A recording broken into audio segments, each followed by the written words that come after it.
इस कार्यक्रम के पुण्यार्जक हैं वंडर सीमेंट। फर्क नजर आएगा?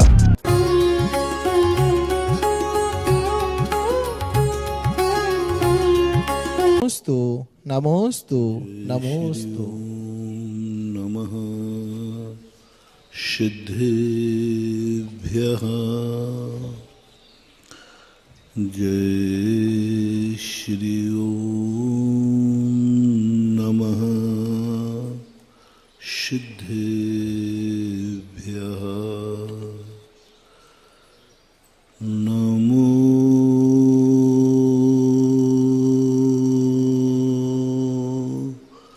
अरिहन्तार्णं।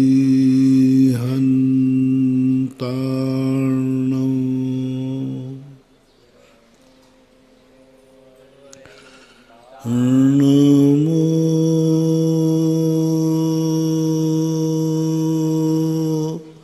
सिद्धार्णं।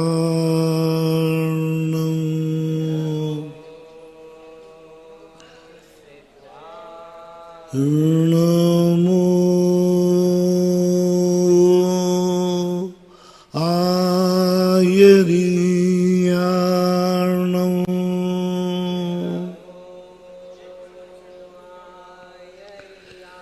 नमो वज्रायाणं।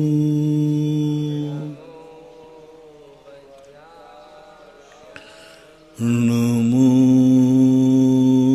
लोये शवशाहूर्णं।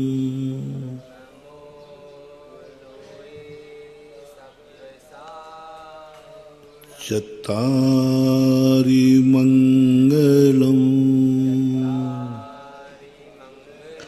अरिहन्त मङ्गलम्। सिद्ध मङ्गलम्। शाहू मङ्गलम्। केवली पर्णतो धम्मो मङ्गलम्।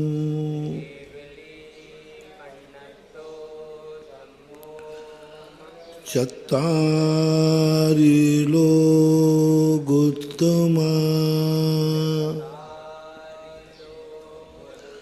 अरिहन्त लोकोत्तमा। सिद्ध लोकोत्तमा। शाहू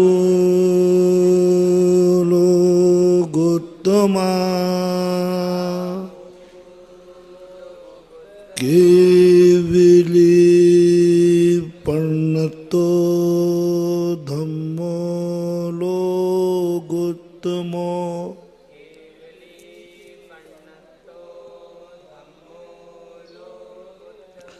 चत्तारि शरणं पवज्जामि। अरिहन्त शरणं पवज्जामि। सिद्ध शरणं पवज्जामि। शाहू शरणं पवज्जामि। केवली पर्णतो धम्मं शरणं पवज्जामि।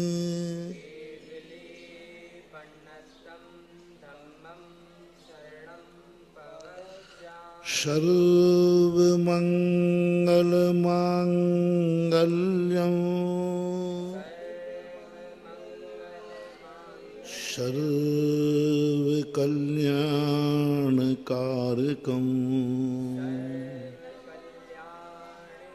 प्रधानं सर्वधर्माणां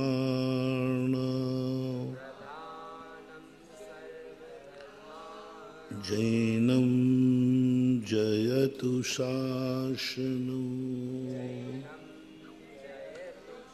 जैनं जयतु शासनम्।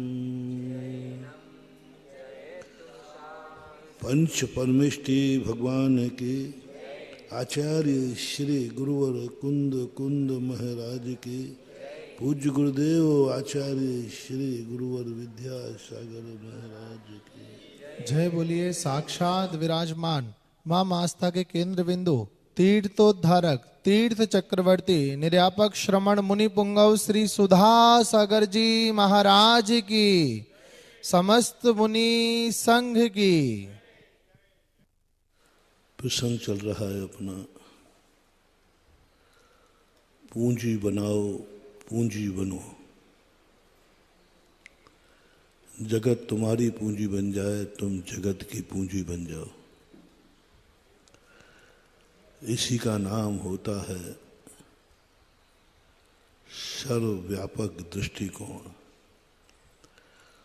और पूंजी कल बताया था मैंने, पूंजी कमाई नहीं जाती, पूंजी बनाई जाती है। पूंजी कमाई नहीं जाती, पूंजी बनाई जाती है। पूंजी बनाने के लिए तुम्हें कोई मेहनत नहीं करना है। कमाया जाता है खर्चे के लिए, उसी खर्चे में से कम करके पूंजी बनाई जाती है। जो व्यक्ति पूंजी बनाने के लिए कमाता है उसे मूर्ख कहा। जो धर्म के लिए कमाता है उसे मूर्ख कहा। जो धर्म के लिए खाता है उसे मूर्ख कहा।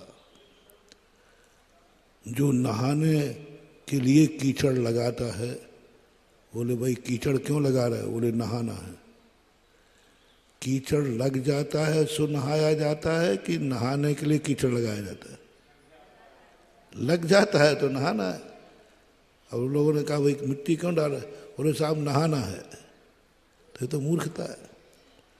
पूज्यपाद स्वामी ने स्टोपदेश के अंदर एक बात कही, धर्म के लिए कर्म मत करो, धर्म के लिए कर्म मत करो। कर्म करते हो तो धर्म करो। कर्म के धर्म के लिए कुछ नहीं करना है। धर्म के लिए दान मत दो, कर्म करते हो तो दान दो। कौन व्यक्ति है ये बताओ, सरकार को टैक्स देने के लिए कमाता है? नहीं, आप लोग राष्ट्रभक्त हो ना, भाई कमाई क्यों कर रहे? महाराज जी यानी राष्ट्र का क्या होगा? राष्ट्र को हम टैक्स दे सकें जिससे राष्ट्र चल जाए, इसलिए कमाता हूँ। नहीं, टैक्स के लिए कोई नहीं कमाता। कमाते हो सो टैक्स देना चाहिए, देना पड़ता है। बहुत बड़ा मोटिवेशन है महानुभाव। ये पूज्यपाद स्वामी का असाधारण खोज है। असाधारण ऐसा मंत्र खोजा कि सब लोगों की धारणा है जो बहानेबाज थे, हम तो भैया धर्म के लिए कमा रहे हैं, हम तो फलाने के लिए कमा रहे हैं, अपना तो कोई राग माग है ही नहीं, बाल बच्चों के लिए कमा रहे हैं। कितना होशियार बनिया है, किसके लिए कमा रहा है? अरे महाराज जी घर गृहस्थी को कमा रहे हैं, बाल बच्चों के लिए कमा रहे हैं। और आजकल मुगावली वालों ने कहना शुरू कर दिया कि नवोदय तीर्थ को कमा रहे हैं। भैया क्या करें, अब नवोदय तीर्थ आप बन ही रहा है, बना दिया तो कमाई तो करना ही पड़ेगी। और चतुर्मास और हो जाए तो महाराज जी के चतुर्मास के लिए कमा रहा हूँ। तो भैया चतुर्मास होगा तो कलशा तो लेना ही पड़ेगा खर्चा तो करना ही पड़ेगा, इसलिए मैं थोड़ा सा कमा लूँ जिससे चतुर्मास करा सकूँ। चतुर्मास कराने के लिए नहीं कमाना महानुभाव, कभी नहीं कराना। यदि तुम कहो कि महाराज एक और हम कमाई छोड़ देंगे, लेकिन फिर हम चतुर्मास में कुछ भी खर्च नहीं कर पाएंगे, कलश नहीं ले पाएंगे, तो हम कह देंगे ठीक, तू बिना कलश का मैं चतुर्मास कर लूँगा, तू कमाई बंद कर दे। चतुर्मास के लिए गुरु के लिए नहीं कमाना। भोजन जैसे गुरु के लिए नहीं बनाया जाता है, साधु के लिए भोजन बनाना अपराध है, दोष है। साधु के लिए चूल्हा जलाना दोष है। अब चूल्हा तो तुम्हें जलाना ही है कि नहीं, तो उसी पे महाराज की 2 रोटियां सेंक लेना है, और क्या हुआ। जलाना है सो। पूज्यवर समंत भद्र महाराज ने कहा, जिस दिन आप स्नान उपवास करें, अपने लिए भोजन न बनाए, उस दिन ना आपको पूजन करना है, ना स्नान करना है और ना हार देना है, क्योंकि तुम्हारा उपवास है। महाराज के लिए अकेला, तुम्हारा तो उपवास है, महाराज के लिए भोजन बना रहे हो, बहुत बड़ा दोष है। हमें पता चल जाए कि तुम्हारा उपवास है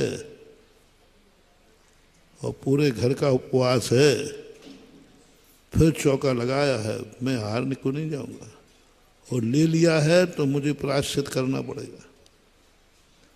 पूरे घर का उपवास था और मात चौका के चूल्हा किसके लिए जला? चौका चल रहा था तो चलेगा, अब तो कैसे बंद करें। और किसी ने भोजन नहीं किया, सबके उपवास थे, पानी भी नहीं पिया, कुछ भी नहीं किया। अब ऐसा भोजन साधु के लिए तुम्हें उद्दिष्ट है, त्याग है, प्रायश्चित लूंगा और तुम्हें भी प्रायश्चित लेना पड़ेगा। तुम साधु के लिए भोजन नहीं बना सकते। बनाते हो तो दोनों की दुर्गति है, तुम्हारी और हमारी दोनों की। हम ले ले में तो दुर्गति है और तुम दे दो वो तो दुर्गति है।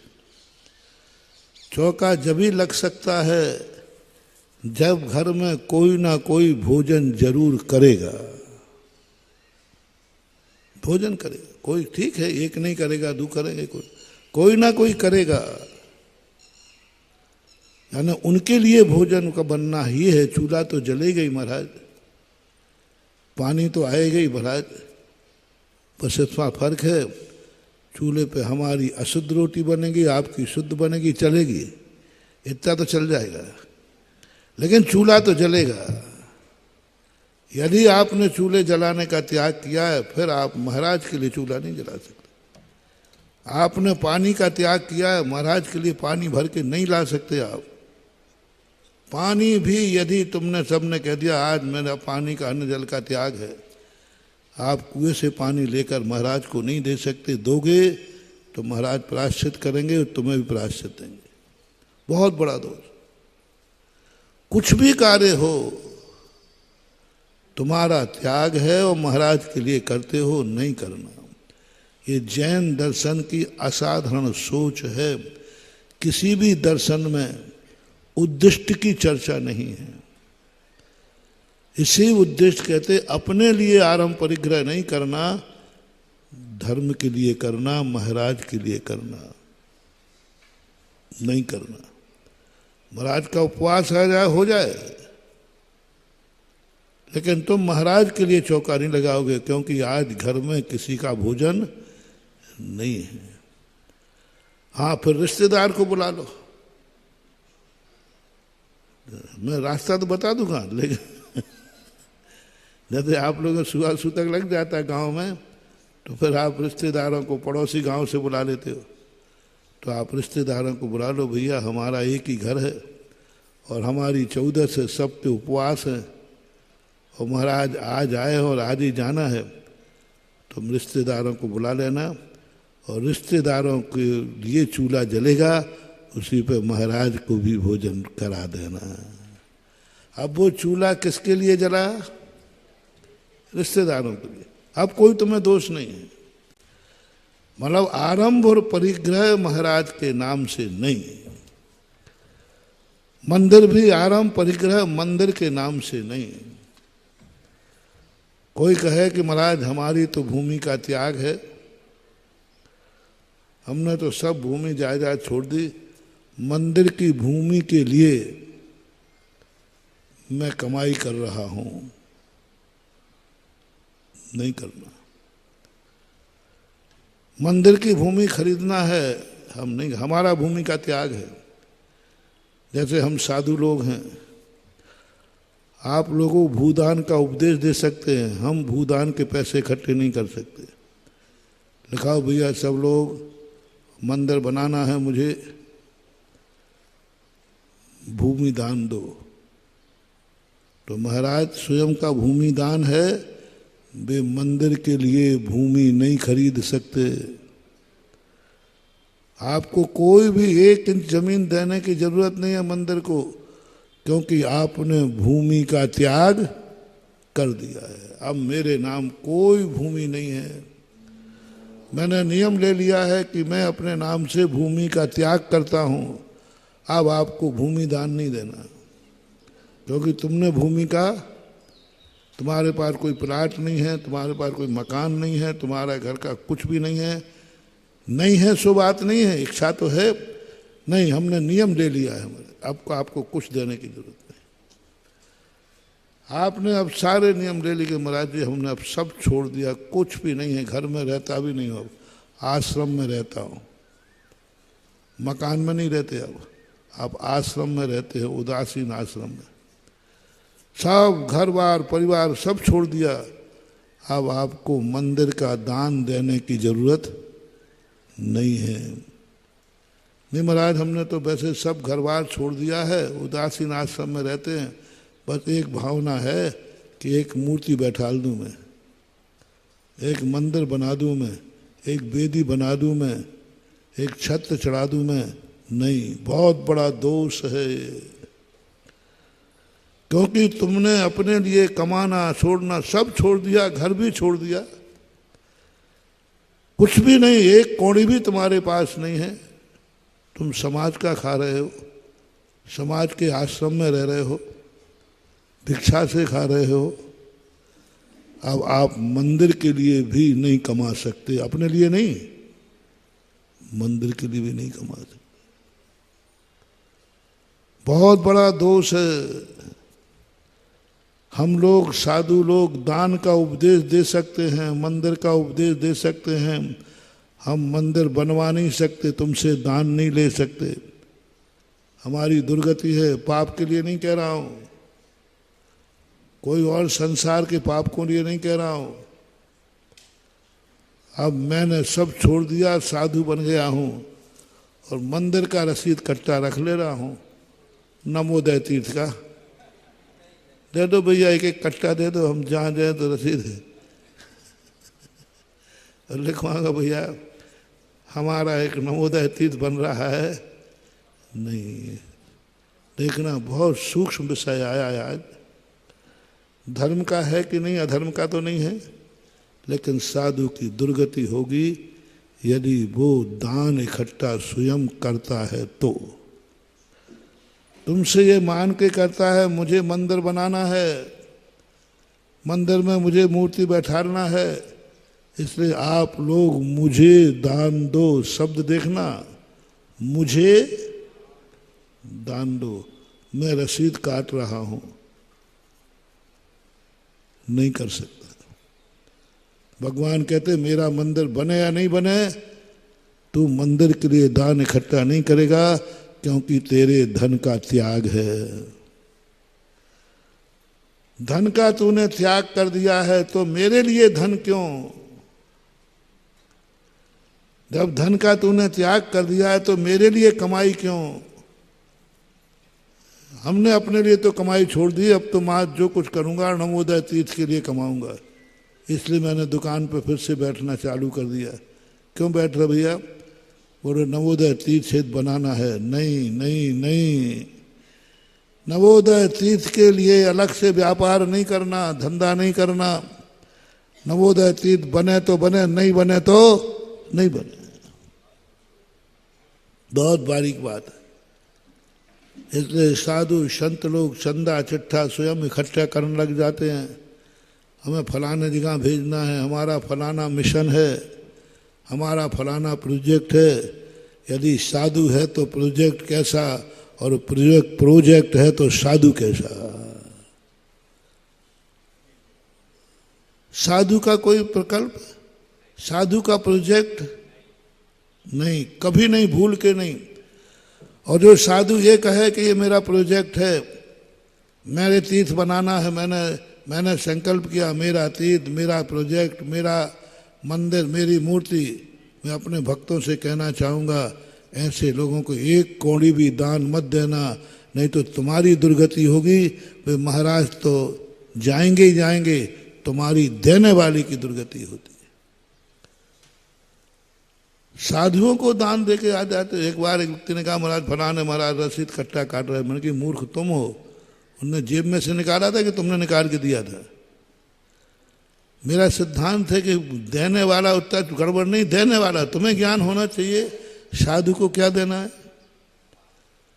मुनि भक्त हो तो अंधे मत बनो, अंधे मुनि भक्त बन रहे। इतने अंधे भक्त बन गए, तुम्हें यही होश नहीं है कि गुरुओं को क्या दिया जाता।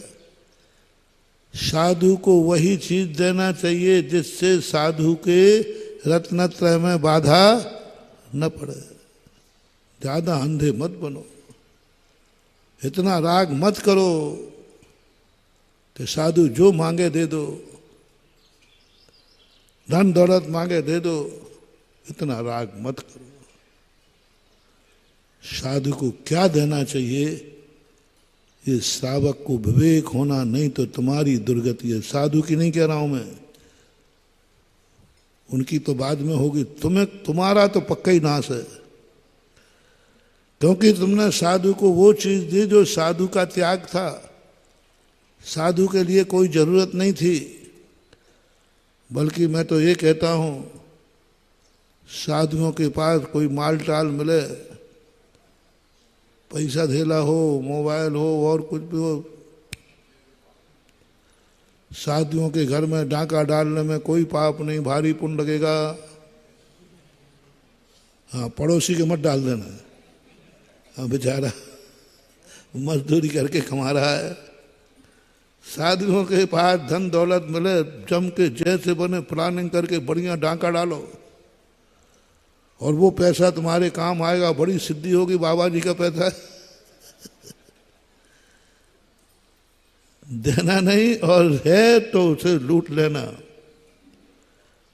उतना कोई पाप नहीं। वो अभिशाप देवें, कुछ भी करें, तुम बिल्कुल मत घबराना।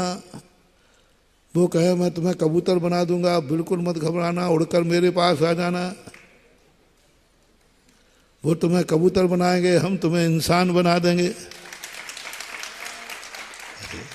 देखो भैया, उस भ्रष्ट साधु ने तो चंदा चिट्ठा इकट्ठा कर रहा है और तुम्हें धमकी दे रहा है कि नहीं दिया तो मैं कबूतर बना दूंगा, नहीं दिया तो तेरा ये हो जाएगा।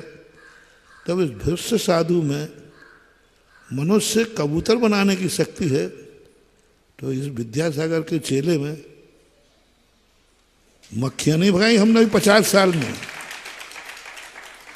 कोई मक्खियां थोड़ी भगाई अपन ने। अपन भी कच्चे गुरु के चेले थोड़ी हैं। आ जाओ कबूतर उड़ करके, मैं तुम्हें इंसान बना दूंगा। क्योंकि मेरे गुरु ने इंसान को कबूतर बनाना नहीं सिखाया है, मेरे गुरु ने कबूतर को इंसान बनाना सिखाया है। मत आओ इन धमकियों में, मत आओ इनमें। कोई ये चंदा चिट्ठों से जो कुछ हो रहा है सब अनर्थ हो रहा है, सब अनर्थ। तुम एक साधु को भ्रष्ट कर रहे हो। वो भ्रष्ट होवे तो हो जाने दो, तुम निमित्त मत बनो। क्योंकि तुम गृहस्थ हो, परिवार वाले, बच्चे वाले हो। लेने वाले को उतना खतरा नहीं जितना देने वाले को है। विधि द्रव्य दात्री पात्र विशेषा तद विशेषा। महानुभाव बहुत बड़ी बात कही है। पूज्यवर नेमीचंद महाराज ने त्रिलोक सार में लेने वाले की कोई चर्चा नहीं की, लेकिन कुपात्र को देने वाले को कुभोग भूमि बताई। बताओ, मैंने कहा भाई, मैंने नेमीचंद महाराज से उस दिन जब पढ़ा पहली बार मैंने कहा प्रभु इस श्रावक को बचाओ, बेचारा सीधा साधा है, वो तो मात अकेला भेष देख करके दे देता है। दुर्गति करो तो साधु की करो,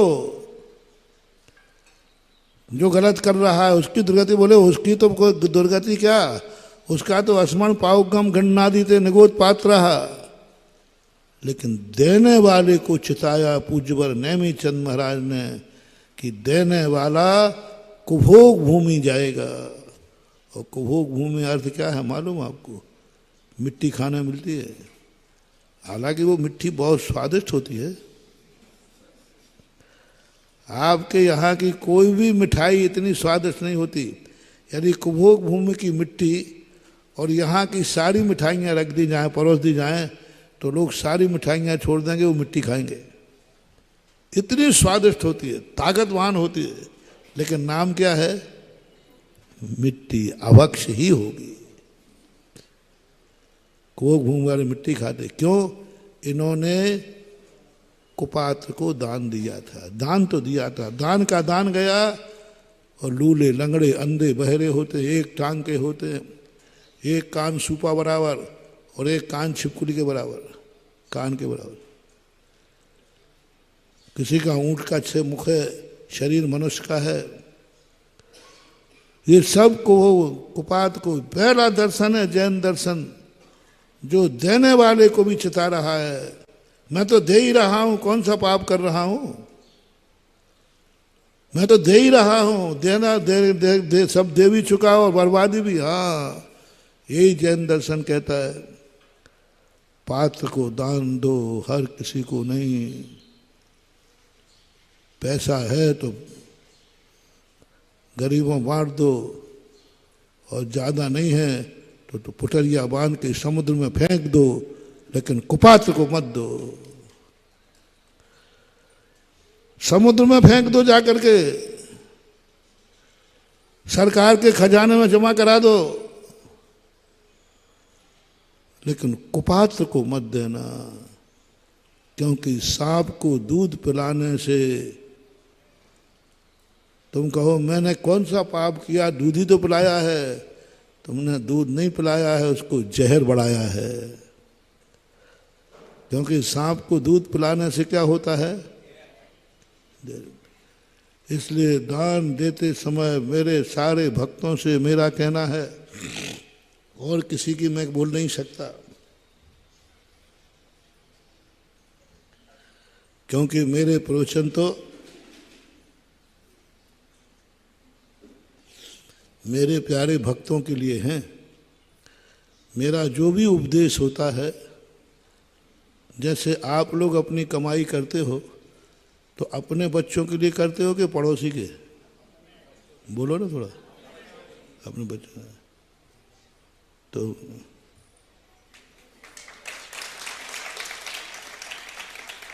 मैं भी अपनी 24 घंटे कमाई करता हूँ महानुभाव। ऐसे ही नहीं प्रवचन दे देता हूँ, 24 घंटे कुछ ना कुछ तत्व चिंतन चलता रहता है। ऐसे ही नहीं ये प्रवचन आ गए। मेरे गुरु ने कितनी मेहनत की है हमें इतना ज्ञानी बनाने में, ये मेरी आत्मा जानती है। हाँ, निपट अज्ञानी था, कितनी मेहनत मेरे गुरु ने की है। उनका एक एक क्षण मूल्यवान होता है महानुभाव। गुरुओं का एक एक क्षण क्या होता है? अनमोल होता है। और वो क्षण हमें दे दिया। शिष्यों को सोचना है कि गुरु का एक एक क्षण मूल्यवान है, और वो क्षण मुझे दे दिया। महाराज का एक एक क्षण मूल्यवान है, प्रवचन सुनने वाले सुनो, और वो समय मुझे दे रहे हैं। मुंगावली वाले सुनो, एक एक दिन मूल्यवान है मेरा। आप बताओ, एक एक दिन के लिए लोग तरस रहे कि नहीं? और तुम्हें महीना भर लगभग होने को है। सोचो, विचार करो, जिन महाराज के लोग एक एक दिन के लिए तरस रहे हैं, हमें वो महीना भर मिल गया। कुछ लोग एक तरस रहे हैं कि हमारे नगर में से निकल जाओ, और मुंगावली में तो 3-3, 4-4 बार आकर के निकल गए। समझो, मूल्य समझो, मूल्य समझो क्या है। कितनी मेहनत करते हैं गुरु महाराज उनका खुद के लिए, उन्होंने हमें ज्ञान दे दिया। ये ऐसे ही नहीं है फोकट के कि कहीं रखा हुआ मिल जाए, ये गुरु ने दिया है। और हम लोगों ने भी गुरु के दिए हुए ज्ञान को ऐसे ही नहीं आगे अप्रोचन। क्लास में तो मास्टर सबको पढ़ाता है, किसी एक को पढ़ाता है, फिर मेरिट लिस्ट में सभी आ जाते हैं। कौन आता है? गुरु ने मेहनत की, वो तो सबके लिए बराबर हो गई। फिर स्वयं भी जब मेहनत करता है तब जो जाकर के मेरिट लिस्ट में डिस्टिंक्शन आता है। गुरु की तरफ से कोई कमी नहीं रहती, वो तो सबको बराबर। लेकिन सभी क्लास में बराबर नंबर ना आए, ये कोई नियम है क्या? नंबर की कम बड़ी किस कारण होती है?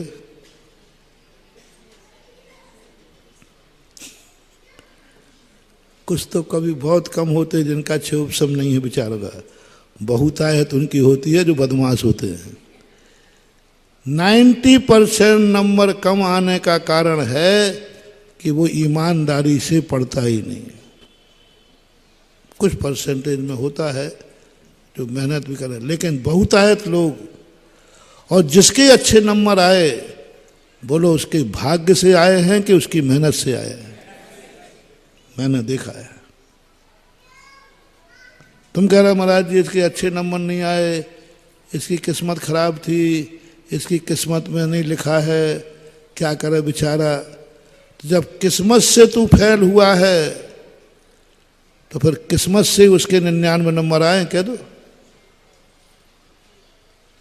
किस्मत से जब आते, जैसे जितना तू खेल कूद करता था उतने वो खेल कूद करता, तू नहीं पढ़ता था तो वो भी नहीं पढ़ता, फिर भी 99 आ जाते, तो कहते किस्मत से आए हैं। उसकी पढ़ाई देखो कितनी है।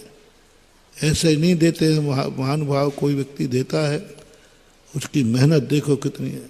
एक तो गुरु की मेहनत, और गुरु ने पढ़ाया तब उसने कितना पढ़ा होगा जब कलेक्टर बन पाया। 18 घंटे पढ़ते हैं। मैं कई बार कोटा का एक संस्मरण सुनाता हूँ। मैं बैठा था वहाँ पर, सामने हॉस्टल एक खिड़की थी, सामायिक में उसी तरह मुँह करके बैठ गया।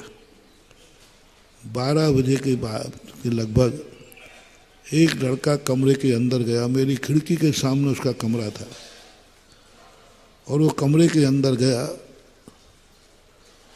और मेरा 1 घंटा हो गया, 1.5 घंटा हो गया, 2 घंटे हो गया, 2:30 पौने 3 बजे लगभग मैं उठता हूँ, वो लड़का बाहर नहीं निकला। अब मैं सामायिक से उठ गया, फिर भी वो बाहर नहीं निकला। मैं स्वाध्याय करने बैठा, बीच बीच में उसको देख लेता था, एक किवाड़ खुला कि नहीं खुला, किवाड़ नहीं खुले। और मुझे डाउट हुई कि कमरे में बाथरूम तो है नहीं। ये लड़का कमरे में गया लेकिन बाहर नहीं निकला। मेरे मन में विकल्प हो गया, बात क्या है। तो मैंने लोग मन की, जाओ भैया वो कमरा खुलवाना। कमरा खुलवाया, उसने कमरा खोला। बोले क्या बात है भाई, क्या बात है, क्यों हमारे लिए परेशान कर रहे? बोले नहीं कुछ बात नहीं, तो इतने बजे से 2-3 घंटे से बाहर ही निकला। उसने कहा, बोले आपको क्या तकलीफ हो रही, आपने हमारा नाश कर दिया ना आध घंटे का। वो थोड़ा गुस्सा हुआ खुलवाने वाले पे, मेरा आध घंटे खराब कर दिया, मेरा कंसंट्रेशन बिगड़ गया। मैं जिस पोजीशन में चल रहा था आपने बिगाड़ दिया ना मेरा। अब मुझे पुनः कंसंट्रेट करने के लिए आध घंटा लगेगा। अच्छे लोगों का होता है, थोड़ी सा डिस्टर्ब हो जाए ना तो बहुत गड़बड़ हो जाता है।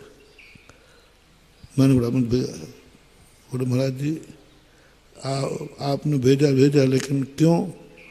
मैंने कहा भैया गलती मेरी है, मुझे तेरे ऊपर डाउट हो गया कि कहीं कुछ गड़बड़ तो नहीं हो गया, इसलिए मेरा भाव अच्छा नहीं था। बोले महाराज जी मेरा 1 घंटे चला गया, आपके पास आया, अब मैं जाऊंगा आप घूमोगे मेरे दिमाग में,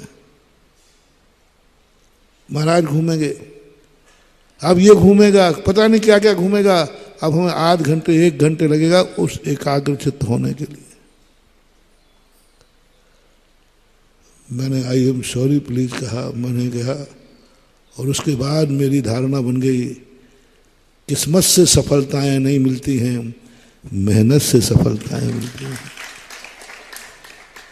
विफलताएं किस्मत से मिल जाए तो मिल जाए, लेकिन सफलता तो 18 घंटे पड़ते हुए, खाने की फिक्र नहीं, पीने की फिक्र नहीं, कुछ नहीं, पागल हो जाते हैं, कमरे में बंद हो जाते हैं तो पता ही नहीं चलता कब दिन कब रात। 18 घंटे बस उसी टेबल पर थोड़े बहुत सो लेते हैं, लेटते नहीं, बोले लेटने में ज़्यादा नींद आ जाएगी, तो वहीं टिक जाते हैं, सो लेते हैं, फिर पढ़ना। ऐसों की फिर जिंदगी भर वो ऐश करते हैं, जिंदगी भर बहुत अच्छी ऊंचाई में पहुंच जाते हैं। तो ऐसे नहीं है महानुभाव। गुरु की यदि सही मेहनत है, यदि तुम्हारे मन में ये भाव आया कि गुरु ने मेरे लिए कितनी मेहनत की है, गुरु का मूल्य कितना था, गुरु कितना अनमोल समय मुझे दे रहे हैं, उन्होंने तो पढ़ लिया, अब हमारे लिए पढ़ा रहे हैं, उन्होंने तो पढ़ लिया, अब इतने समय में वो और ऊंची किताब पढ़ते, हमारे लिए पढ़ा रहे हैं। यदि इतना दर्द तुम्हें हो जाए तो अब तुम्हारा कर्तव्य है कि तुम्हें इतनी मेहनत करना है, इतनी मेहनत करना है कि 100 नंबर भी कम पड़ जाए, मास्टर को ये लग जाए, वो तो समझ लेना आपने गुरु की कीमत कर ली। गुरु मेहनत कर रहे हैं, अपन मेहनत ही नहीं कर रहे। गुरु हमें उपदेश दे रहा है, हम उसका मूल्य नहीं समझ रहे। गुरु मुंगावली में आके बैठ गए, हमें कोई बने हाँ चले जाएंगे, हो गया होगा। गुरु नगर में आ गए पट्ठा, गुरु प्रवचन की गद्दी पे आके बैठ गए और पट्ठा अभी जो कर रहा है तुम लोग जानो। गुरु के क्षण की कीमत करो, और उस कीमत में फिर स्वयं अपनी आप की कीमत करो। फिर वह मेहनत करता है, चिंतन करता है, दिन रात मेहनत करता है, तब कहीं ये सुबह तुम्हें प्रवचन मिलता है, कुपात्र को नहीं, देने वाले को विचार करना है। आप दान देते, सब कुछ देते हैं, कितने मेहनत से पैसा आता है, कितनी मेहनत से पैसा आता है। हर किसी को नहीं देना महानुभाव, वो पैसा भी जाएगा और दुर्गति भी होगी तुम्हारी। हम क्या करें, पैसा मांग रहे थे महाराज से, हमने दे दिया। हम क्या कहें महाराज ने, तो तुम्हें इतनी अकल होना चाहिए कि महाराज को क्या दिया जाता है। महाराज को वह चीज दो जिससे उसमें रत्नत्रय में आहार दे दो, आहार में भी वह दो जो साधु के रत्नत्रय में वृद्धि हो। ऐसा आहार मत दो जिससे उनका रत्नत्रय खत्म हो जाए। आहार दो तो बहुत विवेक से, तुम जो खाना है तो खाओ, तुम भ्रष्ट हो जाओ तो हो जाओ, लेकिन तुम्हारे कारण से गुरु भ्रष्ट ना हो जाएं, ये तुम्हें ध्यान रखना है। मैंने कहा था ना एक दिन, तुम्हारा चेहरा काला है तो बना रहे, लेकिन दर्पण काला, गुरु को भ्रष्ट मत करना। तुम जितना पाल रहे, तुम भक्ष खा रहे, अभक्ष खा रहे, जो कुछ तुम्हारी माया तुम जानो, गुरु को भ्रष्ट मत करना। साधु को वही आहार दो जो देने योग्य। ज्ञान तुम्हें रखना है, हमें नहीं। तुमको महाराज साधु को ज्ञान रहना चाहिए कि क्या खाना क्या नहीं खाना। इतना ही ज्ञान होगा तो वो साधु भ्रष्ट क्यों होगा। जब दो व्यक्तियों के कारण कोई भ्रष्टता आए तो दोनों नहीं चेते तो कम से कम एक तो चेत जाए। मान लो साधु नहीं चेत रहा तो तुम चेत जाओ, नहीं महाराज मैं ये चीज नहीं दे सकता हूं क्योंकि मैंने अभी श्राप का चार पढ़ा है। साधु को क्या देना चाहिए? आहार दे सकता हूं, बीमार हो तो औषधि दे सकता हूं, पिछी कमंडल चाहिए तो पिछी कमंडल लाके साथ दे सकता हूं। रहने के लिए है तो मैंने संसाला बना के रखी, इसके आगे कुछ नहीं, कुछ नहीं। कहीं के लिए भी चंदा चिट्ठा मांगे, मुझे दो, मेरा क्षेत्र बन रहा है, मेरा शब्द जहां लग जाए मेरा क्षेत्र बन रहा है। मुनि महाराज के लिए कह रहा हूं, आपको नहीं। मेरा क्षेत्र बन रहा है, मुझे मंदिर बनाना है, मुझे मूर्ति बैठाना है। कोई पाप की बात नहीं कर रहा हूं, मकान जायदाद की नहीं, मंदिर की बात कर रहा हूं। मुझे मंदिर बनाना है, मुझे क्षेत्र बनाना है, मुझे पैसा दो। मेरे भक्तों से कहना कभी भूल कर मत देना। पैसा ज़्यादा हो तो पोटली बांध के समुद्र में फेंक देना, लेकिन ऐसा साधु को मत देना, कदापि नहीं देना। महाराज वो अभिशाप देते हैं तुम्हारा बर्बाद हो जाएगा, तुम्हारा ऐसा हो जाएगा। ऐसी धमकी देने वाले साधुओं से कुछ नहीं होता रे मूर्खों, समझो। अच्छे साधु होते हुए धमकी देते नहीं, और जो धमकी देते हैं वे साधु, बोलो बोलो, अच्छे साधु कभी धमकी नहीं देते महानुभाव। कितने तुम कर लेना, वे तुम्हारा बुरा कभी नहीं विचारेंगे, वे कभी नहीं कहेंगे कि तेरा नाश हो जाए। अच्छे साधु तो सदा एक ही बात कहते हैं, मेरे दुश्मन का भी कल्याण हो, दुष्ट के भी सद्बुद्धि आए। पापियों को देखकर उनके नाश करने का भाव नहीं आता। हे भगवान, इनको भी सद्बुद्धि आए, सद्धर्म लाभ भवतु। जो बहुत महान पापी है, महान निकृष्ट पापी है, उसके प्रति भी क्या बात है? हे भगवान, इसको भी सद्बुद्धि प्राप्त हो। जो तुम्हें धमका रहे हो, जो तुम्हारे लिए नाश कर रहे हो, मत डरना, मत डरना। किसी प्रकार एक कौड़ी भी देने की जरूरत नहीं है, कुछ भी नहीं। और साधु की, जो साधु ने छोड़ दिया है वह साधु मंदिर के लिए भी नहीं कर सकता। मैंने आरंभ परिग्रह व्यापार छोड़ दिया है, अब मैं व्यापार अपने लिए नहीं मंदिर के लिए करूंगा। थोड़ा शेयर मेयर के नहीं तुम्हारे नवोदय को दे दूंगा, पक्का कह देना महाराज जी मुझे नवोदय को नहीं चाहिए, बस हमारा गुरु मंदिर के लिए भी नहीं कमाएगा, मंदिर के लिए व्यापार नहीं करेगा, क्योंकि उसने त्याग कर दिया है। त्याग करने के बाद धर्म नहीं करना, धर्म के लिए भी नहीं करना। जैसे हमने कहा, आप लोग भी दान के लिए नहीं कमाना, महाराज के लिए भोजन नहीं बनाना, महाराज के लिए चूल्हा मत जलाना। तुम्हारे यहाँ चूल्हा तो जलेगा, क्योंकि कोई ना कोई तो खाएगा, उसी पे महाराज की 2 रोटी सेंक लेना। महाराज अकेले, तुम्हारा तो जैसे मैंने कहा ना, तुम्हारा तो पूरे परिवार का उपवास है। आज कोई भी अन्न जल ग्रहण नहीं करेगा अनंत 14 से। उस दिन महाराज के लिए चूल्हा नहीं जलेगा तुम्हारे यहाँ। या तो पर किसी रिश्तेदार को बुलाओ, वो चूल्हे पे बनी हुई रोटी बनाने वाला खाएगा तो महाराज के लिए देने योग्य, अन्यथा देने योग्य नहीं है। सारांश समझो, उस चूल्हे पर बनी हुई वस्तु बनाने वाला खाएगा, यानी परिवार वाले खाएंगे तो वो महाराज को देने योग्य है, और वो वस्तु तुम्हारे परिवार में कोई नहीं खाएगा, फिर महाराज को देते हो तो तुम्हारी दुर्गति, और हमने ले लिया तो हमारी दुर्गति। बता दो भैया, आप लोग जो चौका में बनाते हो तो हम नहीं लेवे या बचा रहे तो बाद में तुम कहीं कहाँ करते हो?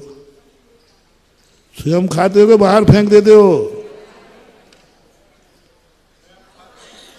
तो ठीक ठीक है, चलेगा चलेगा चलेगा।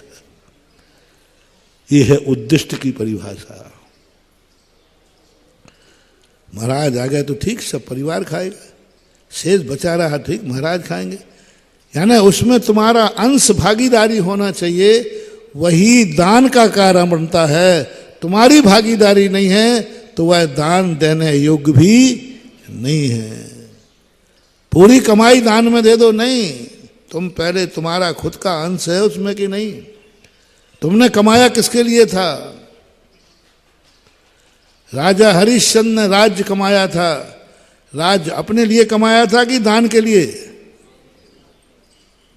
बोलो। अपने लिए युद्ध जीते थे, राज गद्दी उन्होंने अपने लिए ली थी, युद्ध अपने लिए जीते थे, राजा बनने के लिए अपने थे, स्वयं के लिए राज्य किया दिया था, और स्वयं के लिए राज्य किया था वो उन्होंने दान दे दिया। उनसे पूछते काय मैं दान के लिए युद्ध जीत रहा हूं, मैं दान के लिए युद्ध जीते। कहाँ जा रहा है? बोले युद्ध जीतने। बोले क्यों? मुझे दान देना है। मुझे राज्य कहा नहीं, दान देने के लिए इतनी हिंसा करोगे? दान देने के लिए तुम इतने जीवों का नाश करोगे?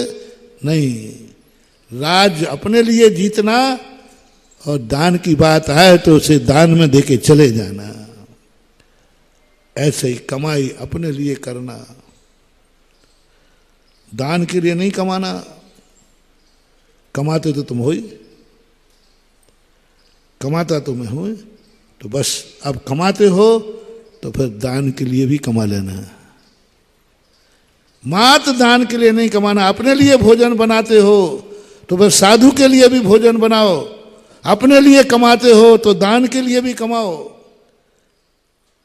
अपने लिए तुम सारे संसार के कार्य करते हो तो धर्म के लिए भी करो, फिर करो धर्म के लिए। इसलिए गृहस्थ के लिए दो चीजें आज ध्यान रखना, दान पात्र को देना। साधु संत दान का उपदेश दे सकते हैं, दान का उपदेश दे सकते हैं, दान धन दौलत ले नहीं सकते। साधु मंदिर बनाने का उपदेश देंगे लेकिन मंदिर बनाएंगे नहीं। बनाने का उपदेश देंगे, बनाने का नक्शा बता देंगे, बनाने का आइटम बना देंगे, भगवान कैसे बैठना, मंदिर कैसे बनना, कौन सी भूमि बना, सब बता देंगे, लेकिन स्वयं बनाएंगे नहीं, स्वयं नहीं बनाएंगे। तुम्हें प्रेरणा खूब देंगे, देते ही हैं, दान पूजा का उपदेश देते ही हैं महाराज। तुम्हें आहार दान का जैसे उपदेश दे सकता हूं, बोलो साधुओं को आहार दान देना चाहिए या नहीं, लेकिन महाराज स्वयं देंगे नहीं, महाराज नहीं देंगे। तुम्हें कह सकते हैं कि दान देना चाहिए। ये विधि थी।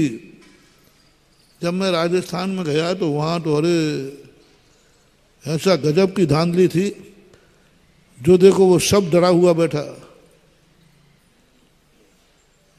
और साधु बिल्कुल जैसे वो फिरौती मांगते ना, फिरौती इतना ला, वो सीधे बात करते ही नहीं थे। कुछ साधु, सभी नहीं,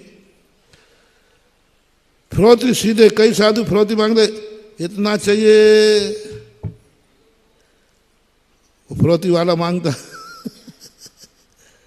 इतना लाओ, नहीं दोगे तो ध्यान रखना तुम्हें कबूतर बना दूंगा, तुम्हारे घर में सांप बिच्छू छोड़ दूंगा।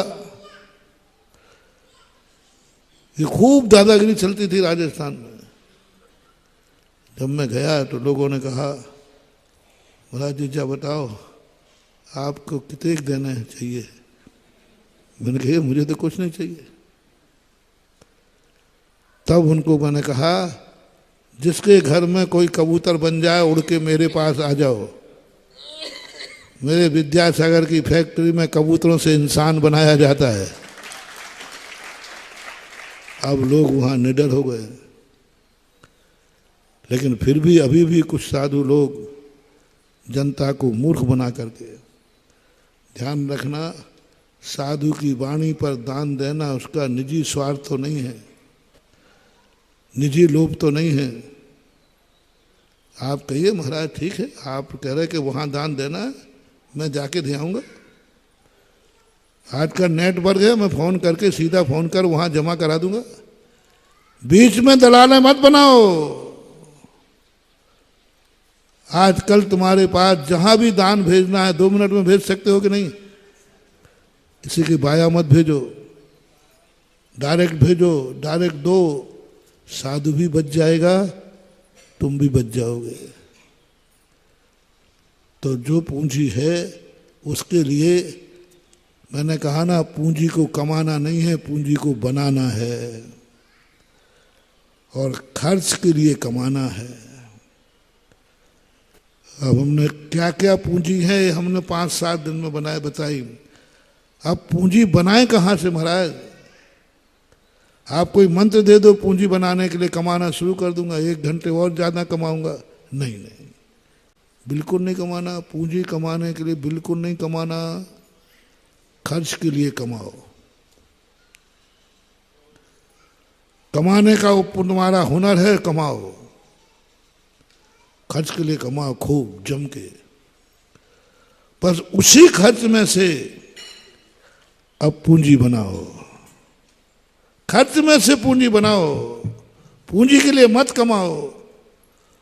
पूंजी के लिए कमाओगे, तुम्हारी पूंजी तुम रखते जाओगे, वो बना जाएगी। पूंजी के लिए मत कमाना, वो तुम्हारे दुर्गति का कारण बनेगी। बहवारम परिग्रहत्वम, यदि तुमने पूंजी बनाने के लिए कमाया तो तुम्हारी दुर्गति निश्चित है। खर्च के लिए कमाओ, खर्च के लिए कमाओ, खूब कमाओ, जितना तुम खर्च करना चाहते हो। मतलब हमारा भाव है कि हमारा मकान सोने का है, इसलिए कमाओ जम के। हमारी गाड़ी सोने की हो जाए, कौन सी रिलायंस कौन सी होती गाड़ी? सोने की होती ही नहीं है, पर हो जाए तुम्हारा, करो बेटा करो। महाराज मेरा मान है कि मेरी गाड़ी सोने की है, खूब कमाओ, जम के कमाओ, दिन रात कमाओ। जो तुम्हारी इच्छा है उसके लिए कमाओ। कमाने की बात कर रहा हूं, किस किस के लिए कमाया जा सकता है? अपनी इच्छाएं पूर्ति के लिए कमाया जाता है। मोटिवेशन, सूत्र पकड़ना, भाव मत पकड़ना। यहाँ अपनी जो भी तुम कमाते हो, काय के लिए कमाते हो भैया? अपनी इच्छाएं पूरी करने के लिए। सबका एक ही भाव रहता है। तो जो जो तुम्हारी इच्छाएं हैं उसके लिए आप कमाइए, खूब कमाइए। कितना कमाइए वो अभी हम बाद में बोलेंगे, वो अभी आज प्रसंग नहीं है। आज तो कमाया किसके लिए जाता है? अपनी इच्छाएं पूर्ति के लिए कमाया जाता है। अपने परिवार की इच्छाएं पूर्ति करने के लिए कमाया जाता है। इसके लिए कोई, कमाने के लिए कोई बाधा नहीं है। बस अब आपने कमा लिया, कमा करके घर आओ। अब खाने मत बैठना जल्दी, बैंक में मत जाना जल्दी। अब उसमें से पूंजी निकालो, पूंजी निकालो। इतना तो खर्च नहीं करूंगा। बीज निकालो। किसान बीज के लिए फसल काट के नहीं लाता, बीज के लिए बोनी नहीं करता। बहुत गजब का है महानुभाव जैन दर्शन, बहुत गजब। इतने गजब की फिलॉसफी है जैन दर्शन की, जिसको समझ में आ जाए उसके बल्ले बल्ले। कहीं रूढ़िवादिता नहीं, कहीं कुछ नहीं, बिल्कुल क्लियर है, एकदम क्लियर कंसेप्ट, कुछ भी नहीं, सीधा साधा है। बोलो, किसान बीज के लिए फसल बोता है कि फसल के लिए? फसल के लिए। जब फसल आती है तो सबसे पहले क्या निकाल के रखता है? बीज। लेकिन बीज के लिए बोया नहीं था, बोया तो फसल के थे, रोटी रोजी के लिए किया था। फसल आ गई, अब सबसे पहले होशियार किसान कहता है पूंजी रखो, बीज का नाम पूंजी है, और उसमें भी अच्छी अच्छी चीजों के भुट्टे रख करके वो बीज को रख देगा। बीज राख फल भोगवे, ज्यों किसान जगमाए, त्यों चक्री सुख नृप करे, धर्म विचार नहीं। इतना बड़ा धनवान, इतना बड़ा भोगी, इतना बड़ा विलासी मोक्ष कैसे चला गया? कितना आराम परिग्रह था उसके पास, 6 खंड की विभूति थी,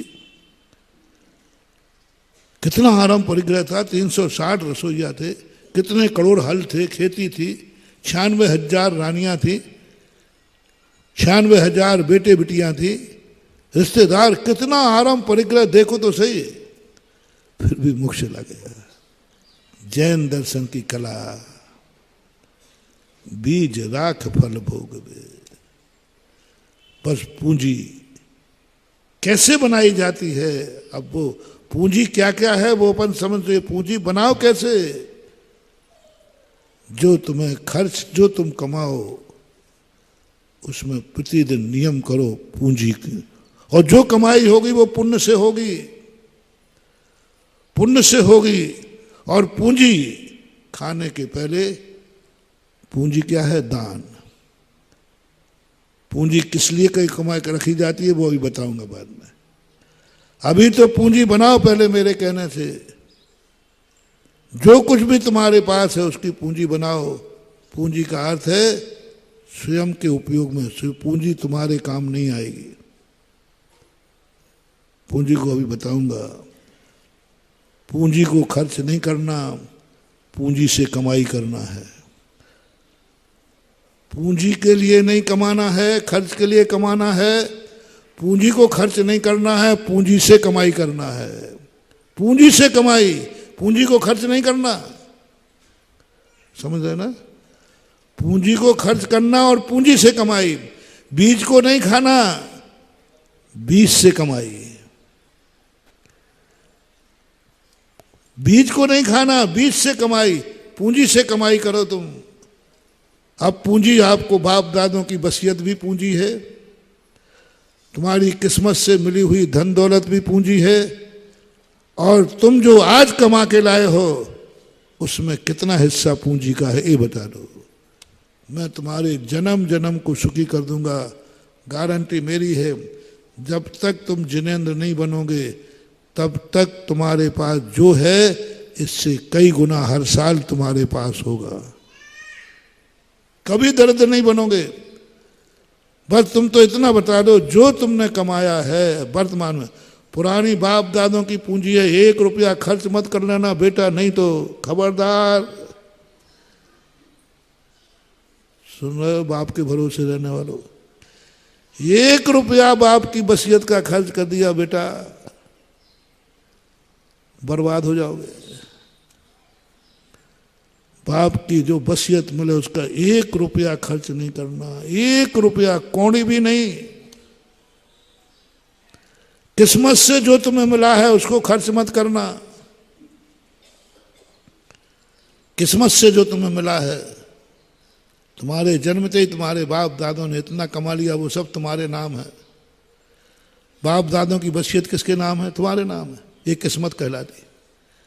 किस्मत का खर्च नहीं करना थोड़ा गहन विषय है, फिलॉसफी, साइकोलॉजी, और सबसे बड़ी तो फिलॉसफी है इसमें।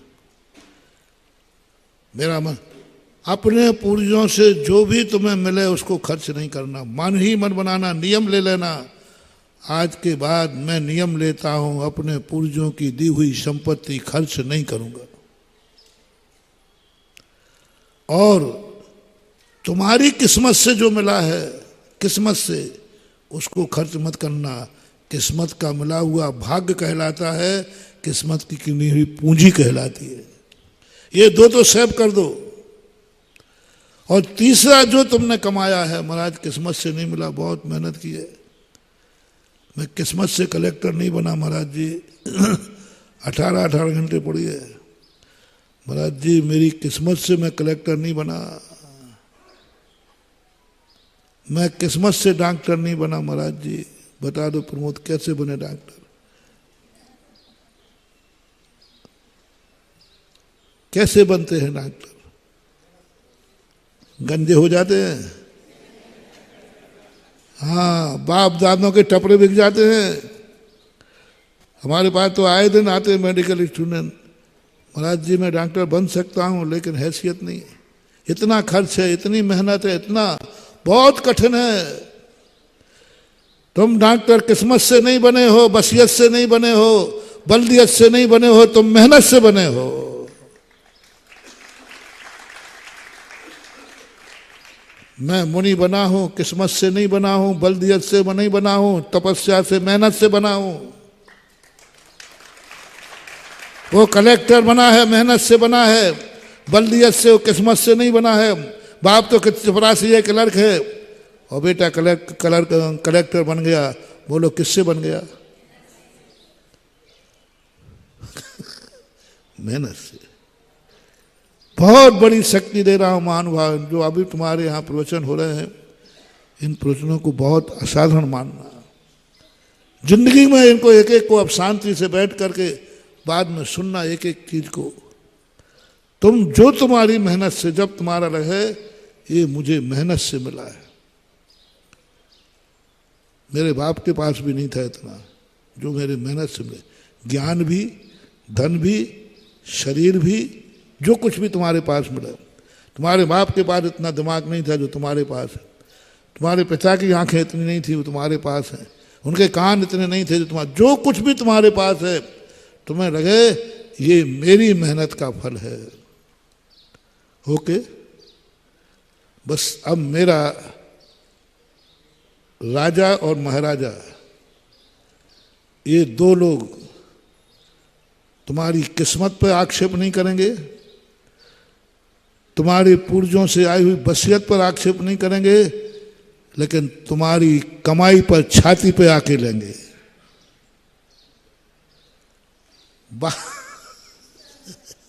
थोड़ा बोलने की शैली है, क्योंकि वही वैल्यू शैली में आप समझ पाते। शेयर करना, बाप दादों से तुम्हें वसीयत मिली है, उस पर सरकार कोई ऑब्जेक्शन? सामान कर दी, ठीक है, हमारे पिताजी ने दिया था, दादाजी वसीयत से चला आ रहा है। भाग्य से जो तुम्हें मिल गया है उस पर भी आक्षेप नहीं, लेकिन जो तुमने कमाया है उस पर टैक्स लेता है कि नहीं?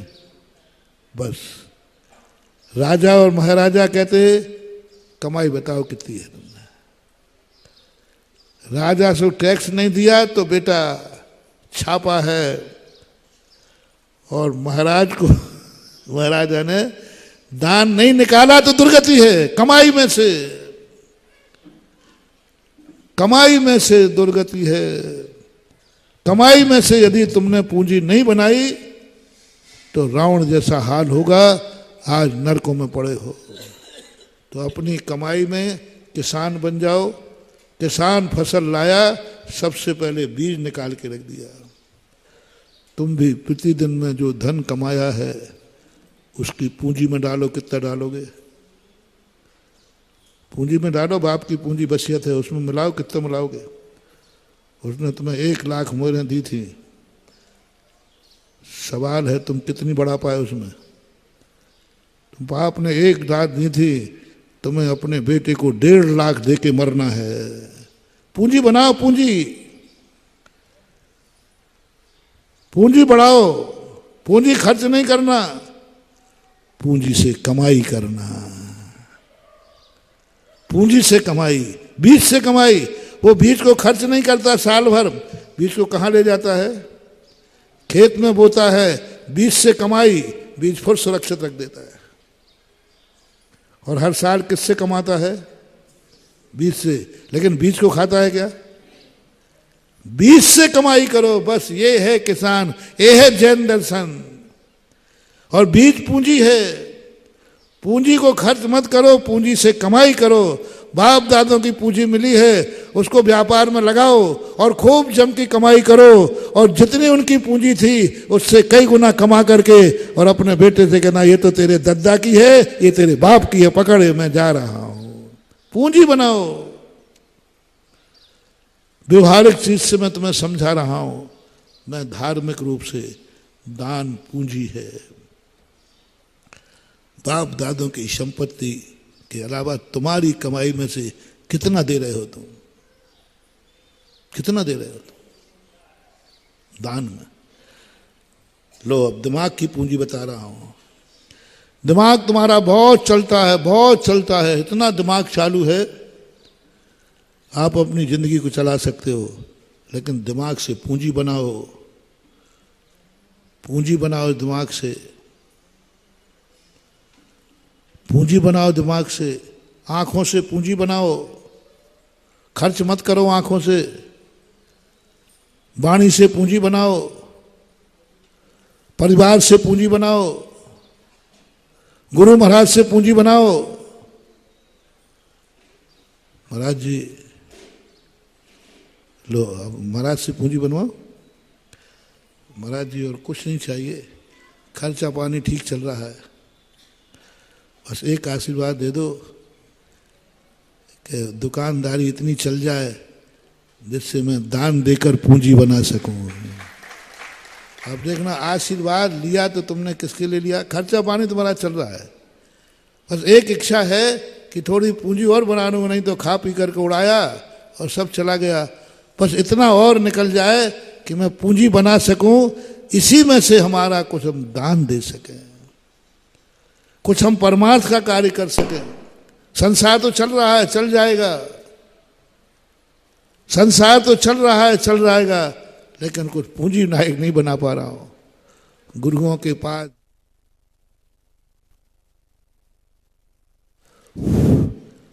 महाराज मेरी मन तो बहुत अच्छा है, बढ़िया, आज तक मेरा सब में दिमाग चलता है, दुकानदारी में महाराज बहुत चलता है, लीटर मीटर सब सरका लेता हूँ बहुत दिमाग चाहता है, बस गुरुदेव थोड़ा दे दो, मैं मन से पूंजी बना सकूं। तो गुरु के पास मन से पूंजी बनाओ और कहेंगे ठीक है, तो 24 घंटे में कम से कम मंदिर में जाकर के यहाँ वहाँ की बातें मत सोचना, मन से गुरु का चिंतन कर, भगवान का चिंतन कर, संसार को सुखी रहने का चिंतन कर। जितनी देर ये करेगा तुम्हारा मन की पूंजी बन जाएगी और अगले भाव में इससे डबल मन मिलेगा जितना आज मिला है। आंखों की पूंजी, महाराज आंखों से खूब बढ़िया चल रहा है, सब दिखता है, सब देख रहा हूँ, टीवी वीवी सब देख रहा हूँ, बस इतना दे दो मैं आंखों से पूंजी बना सकूं। गुरु कहें, गुरु तुम्हें खर्च के लिए आंख नहीं देंगे, कभी खर्चा पाने के लिए गुरु से मत जाना मांगने के लिए, नहीं तो बेटा तुम्हारी दुर्गति, और हमने आशीर्वाद दिया तो हमारी दुर्गति। महाराज खर्चा पानी नहीं चल रहा है, नहीं, पूंजी, आंखों की पूंजी। महाराज जी थोड़ा तो देखो, कभी कभी तो पिक्चर देख लूं नहीं महाराज पूंजी बनाना है। तो गुरु कहेंगे ठीक, बाकी सब ठीक, हाँ महाराज सब ठीक, बस पूंजी बनाना दे दो। ठीक है, प्रतिदिन तू देव दर्शन का नियम ले ले। देव दर्शन से कोई तुम भगवान नहीं बन जाओगे, देव दर्शन के कोई भगवान नहीं बन जाओगे। देव दर्शन करोगे तो तुम्हारी आंखों की पूंजी बन जाएगी। आज आंखें 1 किलोमीटर देखती हैं, यदि पूंजी बन गई तो यहाँ बैठे बैठे सूर्य में बैठे हुए भगवान का दर्शन करोगे, ये पूंजी बन जाएगी। ये गुरु देंगे, ये तुम्हारे पास नहीं है। तुम्हें तो आंखों से दुनिया भर का राग रंग देखने के लिए है, ये तुम्हारा आंखों का खर्च है। गुरु के पास पूंजी, आंखों की पूंजी दो भगवान। कहेंगे और महाराज थोड़ी सी और दे दो, इतना तो मैं करता हूँ। ठीक है, जब नीचे चलो तो जीवों को देख के चलना, नीचे देख के चलना, ये तुम्हारी आंखों की पूंजी हो गई। ध्यान रखना, देख के चलना। थोड़ा आंखें मिली हैं तो थोड़ा स्वाध्याय भी कर लेना, ये पूंजी हो गई। और क्या, आंखों की पूंजी। गुरु पूंजी देंगे तुम्हें, आंखों की पूंजी। आंखों को पूंजी बनाओ, और पूंजी खर्च नहीं की जाती है, पूंजी को बढ़ाया जाता है। बोलो मैंने आंखों की ज्योति बढ़ा दी कि तुम एक दिन सूर्य विमान का क्या था, सूर्य विमान के दर्शन हो गए चक्रवर्ती को, और हम सूरज को देखते हैं तो हमारी आंखें चकाचौंध हो जाती हैं। कुछ नहीं बंधुओं, अतीत की कहानी देखो, कितने जन्मों से उसका नियम था कि मैं बिना भगवान के दर्शन किए बिना अन्न जल ग्रहण नहीं करूंगा। अब देख लो, कई लोग कहते महाराज जी हम दर्शन करते हैं, लेकिन आप ये नियम मत दिलाओ कि दर्शन नहीं मिलेगा तो अन्न जल त्याग कर दूंगा। नहीं, यही कराना, अतिशय तो इसी में। जिस दिन तुम कैसे कैसे लोग थे हमारे, शिखर जी की वंदना करने जाते थे, पहले रास्ते में दर्शन नहीं होते तो उपवास करते थे। उपवास, शिखर जी की वंदना के लिए उपवास, नहीं भगवान का दर्शन नहीं मिला मैं तो पानी नहीं पीऊंगा। ये साधन नहीं है बंधुओं। उस एक दिन जो आपने बलिदान दिया, दर्शन नहीं तो भोजन नहीं, बस तुम्हारी आंखों की पूंजी बन गई, और आंखों में एक दिन ऐसी ज्योति पाओगे, यहां बैठे बैठे सूर्य बैठे स्थित जिनेंद्र भगवान का दर्शन करोगे। और नीचे देख के चल रहे हो, नीचे देख के चल रहे हो, लो तुम्हारी ज्योति ऐसी बनेगी, तुम यहां आंख बंद करके बैठोगे और तुम्हारे सामने सारा जगत दिख रहा होगा। अवधि ज्ञान, अवधि ज्ञान होगा तुम्हें, क्योंकि तुमने जीवों को देख के चले थे, नहीं कोई जीव नहीं मर जाए, ये पूंजी बना दी। तुम स्वाध्याय कर रहे थे, तुम सब कुछ आंखों से विवेक से कर रहे थे, किसी के दुख को देखकर तुम्हारी आंखों से दुखी हो गए, लो आंखों की पूंजी बन गई। आंखों के देख के तुमने स्वाध्याय कर रहे, लो पूंजी बन रही तुम्हारी आंखों की। चक्षु दर्शनावरणी कर्म का 6 उपसम बन रहा है। एक दिन दर्शनावरणी की पर्याय, आज चक्षु दर्शनावरणी कर्म निकला है, कल अवधि दर्शनावरणी होगा, और परसों केवल दर्शनावरणी कर्म का क्षय हो जाएगा। पूंजी बनाओ। अभी चक्षु दर्शन था, मात्र आप आंख से ही देख सकते थे, लेकिन गुरु के कहने पर तुमने नियम ले लिया, मैं नीचे देख के चलूंगा, मैं भगवान का प्रतिदिन दर्शन करूंगा, ये आदि नियम ले लिए, लो अवधि दर्शन कल मिलेगा तुम्हें। और यदि तुमने उस अवधि दर्शन का सदुपयोग किया तो एक दिन केवल दर्शन मिलेगा, तुम खुद भगवान बन जाओगे। पूंजी बनाओ आंखों की, कानों की पूंजी। कान तुम्हें खर्च के लिए मिले हैं, राग रंग की बातें खूब सुनो, मिले हैं तुम्हें कान मिले, मुझे कोई आपत्ति नहीं है, पर थोड़ी सी पूंजी बनाओ। मैंने कहा ना, कमाई खर्च के लिए कमाओ, लेकिन उसमें से कान तुम्हें मिले हैं राग रंग की बातें सुनने के लिए, सुनो, मुझे कोई आपत्ति नहीं है, पूंजी बनाओ। पूंजी गुरु के पास जाओ, गुरु महाराज कानों से खूब अच्छा सुनाई पड़ रहा है और सुन भी रहा हूं, निंदा भी सुन रहा हूं, प्रशंसा भी सुन रहा हूं, लेकिन पूंजी बनवाओ। तो गुरु महाराज कहेंगे ठीक है, पूंजी बना रहा हूं, कम से कम 24 घंटे में 1 घंटे गुरु की वाणी सुनना, जिनवाणी सुनना, नमोकार मंत्र सुनना, भजन सुनना, कुछ भी धर्म की बात सुनना, दुखी लोगों की बातें दुख को सुन करके कान से सुनी तुमने। यदि कान नहीं होता तो हम एक व्यक्ति का दुख दूर नहीं कर पाते। क्या कभी ऐसा हुआ कि कान के कारण से तुम किसी की जिंदगी बचा पाए? कान के कारण से, क्योंकि वो चिल्ला रहा था, रो रहा था, यदि कान नहीं होते तो हम उसको बचा नहीं पाते। मैंने कान से उसकी आवाज सुनी और मैं जाके पहुंच गया। श्री राम, लक्ष्मण आज मेरे कन्न धान्य हो गए। इन कानों ने 5 जीवों को बचा लिया। ओहो, आंखों ने नहीं। वनवास के समय कानों में आवाज आई कि कोई दुखिया लोग इस गुफा में बैठे हैं, दुख भरी आवाज कर रहे हैं, कानों से सुनी। सुग्रीव, हनुमान, जामवंत, अंगद और भी जो 4-5 लोग थे, कान के कारण से। रामचंद्र जी कहते आज मेरे कान धन्य हो गए कि इन कानों ने, यदि ये कान नहीं होते तो इन दुखियों का दुख दूर नहीं होता। आज मेरे कानों ने इन दुखियों का दुख दूर कर दिया और किष्किंधा का राज्य सुग्रीव को दिला दिया। किसकी बदौलत? कान के, नहीं तो जा रहे थे वो तो सीधे निकल जाते। क्या तुम्हारे कान ने कभी पूंजी बनाई? ये कान नहीं होते तो मैं दुख दूर नहीं कर पाता। महानुभाव, किसी दुखिया की बात कान में पड़ जाए और तुम दुख दूर कर लो, जाओ तुम्हारे कान की पूंजी बन गई। एक दिन तुम्हारे कानों में वो ताकत आएगी, 12 योजन यानी कितने किलोमीटर, 144 किलोमीटर के अंदर मनुष्य, पशु, जानवर सब एक साथ बोलेंगे और आप सबकी वाणी अलग अलग सुनोगे। इस कार्यक्रम के पुण्यार्जक थे वनडे सीमेंट, फर्क नजर आएगा?